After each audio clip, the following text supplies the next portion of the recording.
Hello दोस्तों, सो हम continue कर रहे हैं chapter number 14। This is exercise 14.1 class 10, right.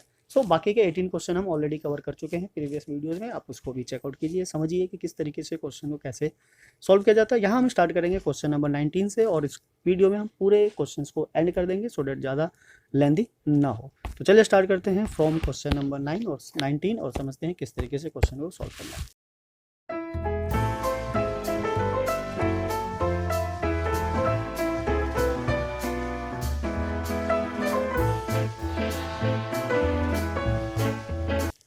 Okay, so question number 19 is what?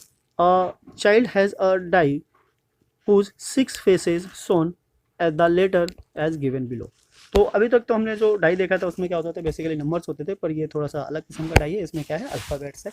Alphabet इस तरीके से 6 फेसेस पे A B C D E और दोबारा से A है। हाँ, तो टोटल नंबर ऑफ फेसेस यानी टोटल नंबर ऑफ लेटर हम लिख सकते हैं यहाँ पे। This is what total number of letters is what 6. Now we need to find the probability of a so ये है part 1। probability of letter a कितना है 1 and 2, so this is what 2 by 6, it means 1 by 3। and the second part में क्या पूछा है, probability of d, so the probability of d is what d कितना है, टोटल 1 है, 1 out of 6, तो probability of d is 1 by 6। ठीक है, बस इतना से करना है। Now come to the question number 20। Question number 20 out of syllabus है, मतलब इसको नहीं पूछा गया, पर फिर भी अगर आप समझना चाहते हो तो हम बता देते हैं क्या करना है इसमें।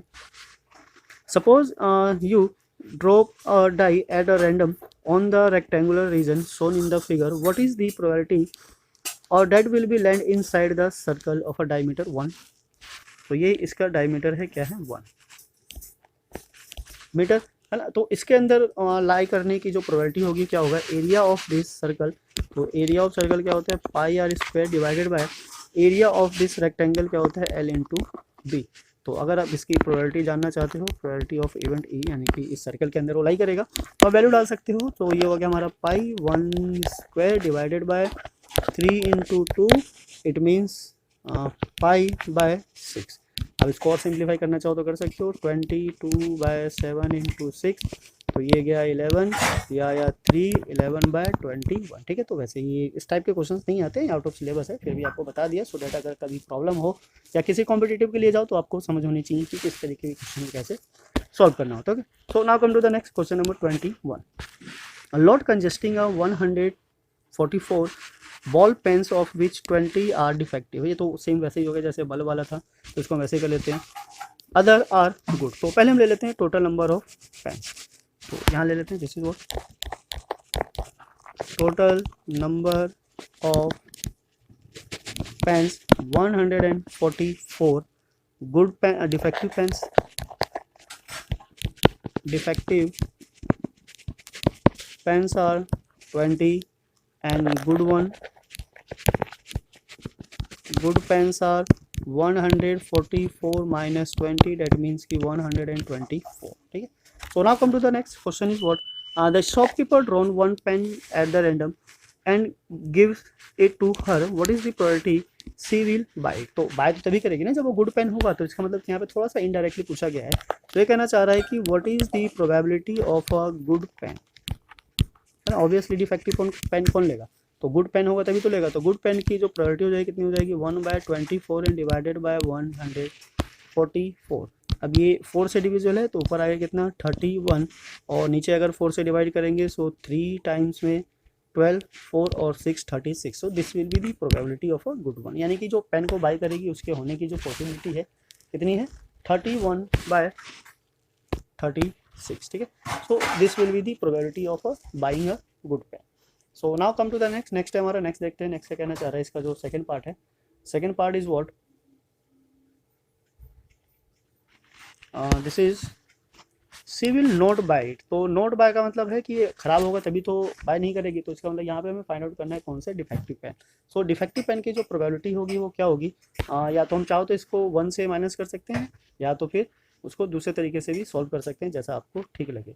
सो लास्ट टाइम हमने क्या किया था, 1 से माइनस किया था, यहाँ पे वैसे हमें साफ साफ दिख रहा है यहाँ पे नॉन डिफेक्टिव का, तो हम सीधा सीधा इसको भी रख के सॉल्व कर सकते हैं। यहाँ से भी जो हमारा आंसर होगा साफ साफ निकल कर आ जाएगा। जैसा आपको ठीक लगे आप वैसे सॉल्व कर सकते हो। हम फिलहाल क्या करेंगे, जो नॉन डिफेक्टिव का दिया हुआ है साफ साफ हम उसी को सॉल्व कर लेंगे। So the second part is what, probability C will not buy means defective pen है। सो डिफेक्टिव पेन, और डिफेक्टिव पेन कितना है 20 आउट ऑफ 144। तो ये भी 4 से डिविजिबल है, तो ऊपर आ गया 5 और नीचे आ गया कितना 36। सो 5/36 will be the answer of this question, right. So this will be the answer. तो इस तरीके से आप क्वेश्चन को आराम से सॉल्व कर सकते हो, समझ सकते हो कि किस तरीके से क्वेश्चन को कैसे सॉल्व करना है। सो यहाँ तक हमारा हो गया। Now we proceed on question number 22। Question number 22 पे चलते हैं और देखते हैं इसको किस तरीके से सॉल्व करना है। अब ये डबल डाई वाला है ना। यहाँ पे क्या कह रहा है, reference of this the completing the following table. यहाँ पे सम ऑफ 2 डाई, यानी कि 2 डाई को थ्रो किया गया है। टोटल प्रोबेबिलिटी कितनी है 36 है। तो 2 डाई को थ्रो करने का हमारे पास एक चार्ट था। उस चार्ट को आप देखोगे तो आपको समझ में आ जाएगा किस तरीके से क्वेश्चन को लिया गया है। एक बार चलते हैं हम उस पर डाई पे, उस चीज़ को समझते हैं कि कैसे करना किया था हमने। सो आ जाते हैं हम पीछे स्टार्टिंग में, जहाँ से हमने प्रोबेबिलिटी की स्टार्टिंग की थी। वहीं पे हमने 2 डाइस का टेबल लिया हुआ था, वहीं से हमें आइडिया मिल जाएगा कि इसको कैसे सॉल्व करना है। ये रहा टेबल, यहाँ से आप समझ सकते हैं। तो 2 डाइस के सम को, यानी कि इन दोनों का सम कितना है 2, इन दोनों का सम कितना है 3, इनका सम कितना है 4, इनका सम कितना है 5। तो इसी तरीके से वहाँ पे भी क्या करवाना चाह रहा है वो, मतलब इस टेबल को फिल करवाना चाह रहा है कि अगर 2 डाई को थ्रो किया जाए तो 3 के आने की प्रोबेबिलिटी कितनी होगी, है ना। सो अगर हम इसको फिल करें, सो यहाँ पे तो 3 के आने की जो प्रोबेबिलिटी है, 3 कितने केसेस में आएगा 2 केसेस में आएगा। तो 2/36, 4 कितने में आएगा 3 में आएगा, 3/36। फिर ये 4/36, 5/36, 6/36। अब यहाँ से वापस उल्टा जाना है। So this is what 4/36, 3/36 and 2/36। तो 12 का तो एक ही केस होगा जब दोनों पे 6 होगा, ठीक है। तो ये हमारा टेबल फिल होगा। नाउ सेकंड में कहना चाह रहा है कि student argue that there are 11 possible outcomes, है ना, यानी कि जो ऊपर लिखा हुआ 11 है, 1 2 3 4 5 6 7 8 9 10 and 11 and the 12, therefore each of the probability of 1/11। तो ये कहना चाह रहा है कि सबकी प्रोबेबिलिटी 1/11 है। Do you agree with this argument, justify your answer. तो ये कहना चाह रहा है कि सबकी जो प्रोबेबिलिटी है क्या वो 1/11 है। ऑब्वियसली नहीं है, क्योंकि हमने जो टोटल 36 लिया था वहाँ से जो इसकी प्रोबेबिलिटी है वो अलग अलग तरीके से आ रही है। तो सारे यहाँ पे सम नहीं है, ठीक है। So we can say what, they are not equally likely outcomes, ठीक है। तो इस चीज़ को तो हमने पहले ही डिस्कस कर लिया था कि हम पॉइंट्स को यूज ही इसलिए करते हैं क्योंकि इक्वली लाइकली आउटकम देता है, पर यहाँ पे इक्वली लाइकली आउटकम नहीं दे रहा है। अब देख के भी आप बता सकते हो कि यहाँ पे इक्वल किसी भी तरीके से नहीं है। सो यहाँ पे हमारा ये जो आर्गूमेंट है वो क्या हो जाता है, फेल हो जाता है, ठीक है। सो आई होप आपको इस चीज़ को मतलब समझने में ज़्यादा प्रॉब्लम नहीं आई होगी। तो इसी के साथ हम प्रोसीड करते हैं नेक्स्ट पे। नेक्स्ट हमारा क्वेश्चन नंबर 23। अब क्वेश्चन नंबर 23 क्या कहना चाह रहा है। Question number 23 is what, a game consisting of a tossing और रुपीज 3 टाइम्स, ठीक है। तो एक कॉइन को 3 टाइम्स वो क्या करता है, टॉस करता है। And noting its outcome each times, Hanif wins if all the tosses have the same result and 3 heads or 3 tails and loses otherwise, calculate the probability that Hanif will be lose the game। तो हमें यहाँ पे क्या करना है, मतलब losses के बारे में बताना है कि वो गेम को कब वो लूज कर सकता है। अगर उसके जीतने की प्रोबेबिलिटी कब होगी, जब तीनों पे जो आउटकम होगा क्या आएगा, सेम आएगा, ठीक है। तो चलिए हम इसी के साथ स्टार्ट करते हैं। पहले हम क्या करते हैं, 3 आउटकम की जो पॉसिबिलिटी थी उस चीज़ को बना लेते हैं। वो चीज़ हमने पहले भी डिस्कस किया था स्टार्टिंग में। एक बार यहाँ पे हम फिर से बना लेते हैं। H H H H T H T H H और T T H, ठीक है। तो जो स्टार्टिंग वाले थे इसको आप दोबारा से चाहो तो रिपीट कर सकते हो। जैसे कि यहाँ पे दिखा देते हैं, comma H H H T T H और टी टी, इन सब के साथ लगा दो टी टी टी। तो ये बन गए हमारे टोटल कितने, 8। टोटल केसेस कितने हो गए, 8। तो सेम वाला एक ये है और सेम वाला एक ये है। तो यहाँ पे हम बोल सकते हैं क्या, टोटल पॉसिबल आउटकम्स इज 8, ठीक है। और जब सेम केसेस आएगा तो क्या हो जाएगा, जीत जाएगा। तो उसके जो मतलब लॉस करने की जो चांसेस है, उसकी जो पॉसिबिलिटी होगी क्या हो जाएगी, probability of losing the game, probability of losses the game is equals to 6 out of 8, ठीक है। और इसके सिंप्लीफाई करोगे so this will be 3/4। Okay, तो इतने पॉसिबिलिटी होगी उसके हारने की। So now come to the question number 24। Question number 24 is what, a die is thrown twice, what is the probability of a 5 will come up either times. ठीक है, यानी कि 5 not comes up either times, यानी एक भी बार 5 नहीं आना चाहिए। तो हमें क्या करना है, इसके लिए हमें जाना पड़ेगा फिर से वही डबल डाइस वाले पे, जहाँ पे हमने समझा था कि किस तरीके से डबल डाइस को थ्रो करने पे जो पॉसिबल आउटकम्स बनता है वहाँ से हम ले लेंगे। तो 5 will not comes either times, तो 5 जो आने वाले केसेस है वो ये हैं और ये है। तो यहाँ से हम क्या करते हैं, इसको काउंट कर लेते हैं 1 2 3 4 5 6 7 8 9 10 11। ठीक है, ये ऑलरेडी पहले से काउंट हो चुका है, तो यानी कि 11 ऐसे हैं जिसपे 5 आ रहे हैं। तो 5 को नहीं आने की जो पॉसिबिलिटी पूछी गई है, तो यहाँ पे जो हमारे पास हो जाएगा total possible outcomes this will be what 36। तो 5 कितने टाइम्स आता है ना, 5 will appear, 5 will be comes at 11 times. So we need to find the first one is the probability of 5 will not come up either time.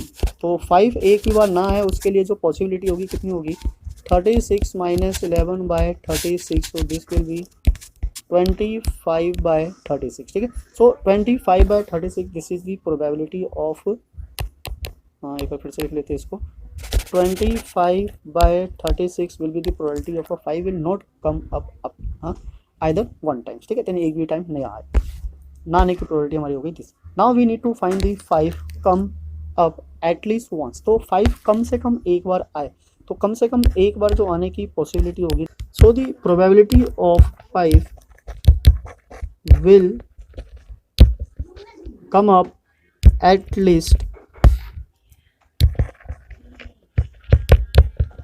once। ठीक है, at least comes once। तो एक बार आने की जो प्रोबेबिलिटी हमने देखी थी कितनी थी, 11 थी। So this is what 11/36। तो इस क्वेश्चन को अगर उल्टा पूछा होता कि पहले 5 का पूछा होगा फिर नाइदर 5 का पूछा होगा, तो हम सिंपली इसको डायरेक्ट कर सकते थे, पर यहाँ पे थोड़ा सा उल्टा पूछ लिया तो कोई बात नहीं, उससे कोई फर्क नहीं पड़ता, हम इसलिए इसको सॉल्व कर सकते हैं। और दूसरा ये भी है प्रोबेबिलिटी कि यहाँ पे 5 ना आने की है, यहाँ पे आने की है, तो होने और ना होने का सम कितना होता है 1। तो अब उस मेथड से भी आप इसको फाइंड आउट कर सकते थे, पर हमने सिंपली इसको काउंट किया हुआ था, तो डायरेक्टली हमने इसी मेथड को फॉलो कर लिया। सुनाओ, इसी के साथ चलते हैं क्वेश्चन नंबर 25 पे। Question number 25 is what, which of the following argument are correct and which are not, give the reason for your answer। तो हमारे पास दो सिचुएशन है, उसमें बताना है कौन सा करेक्ट है कौन सा करेक्ट नहीं है, और उसके साथ साथ रीजन भी देना है कि ऐसा क्यों। सो condition is what, if 2 coins are tossed simultaneously there are 3 possible outcomes, 2 heads 2 tails 1 of each, therefore each of these outcomes the probability is 1/3। तो पहले हम समझ लेते हैं कि अगर 2 कॉइन को टॉस किया जाता है तो उसके लिए जो पॉसिबल आउटकम्स आते हैं क्या आता है, double H, H T, T H and T T, ये क्या बनता है हमारा सैंपल स्पेस। तो यहाँ पे जो टोटल पॉसिबल आउटकम्स हो जाते हैं कितने हो जाते हैं 4। अब वो कहना चाहता है possibility of 2 head, so the probability of 2 head is what 1/4 and the probability of 2 tails is also 1/4। अब कहना चाह रहा है probability of each of them, यानी कि each of them so may be head tail और टेल हेड। तो ऐसे तो दो सिचुएशन है, सो दिस इज व्हाट 2/4 है, दिस इज व्हाट 2/4, और सिंप्लीफाई करेंगे तो 1/2। तो क्या ये तीनों इक्वल है, इक्वली लाइकली आउटकम है, नहीं है, तो ये आर्गूमेंट हमारा क्या है, इनकरेक्ट है। तो रीजन हमने यहाँ पे बता दिया ऐसा क्यों है।